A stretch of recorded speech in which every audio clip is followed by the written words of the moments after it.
Welcome to day 5 of the 15 Minutes to Quilt Challenge. Today I'm working on the Dots and Dashes quilt.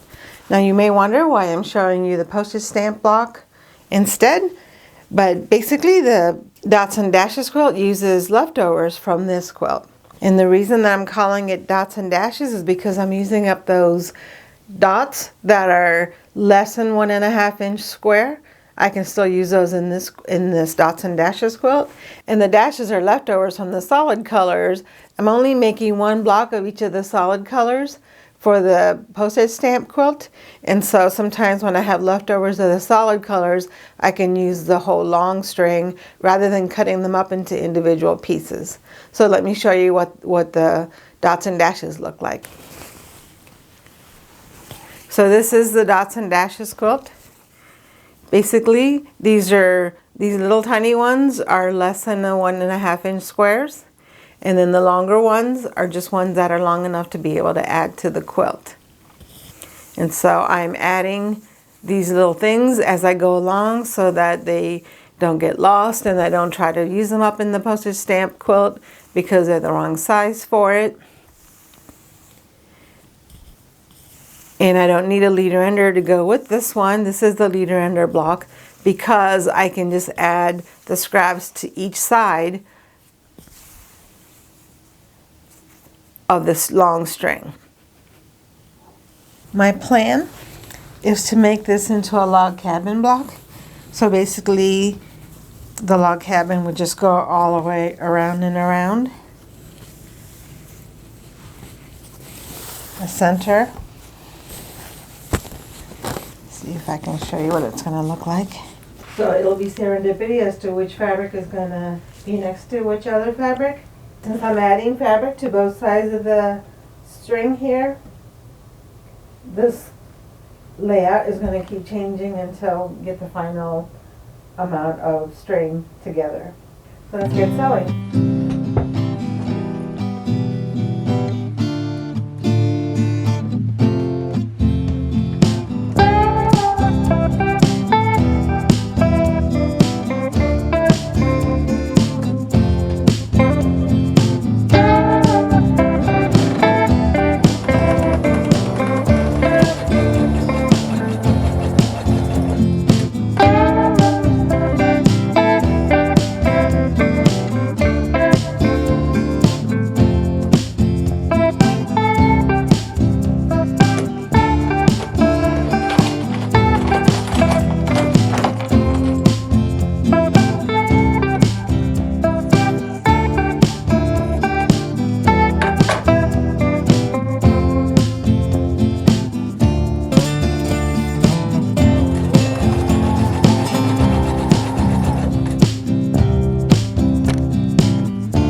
So there you have it. I was able to actually use up all of my scraps and put them all into one big long chain.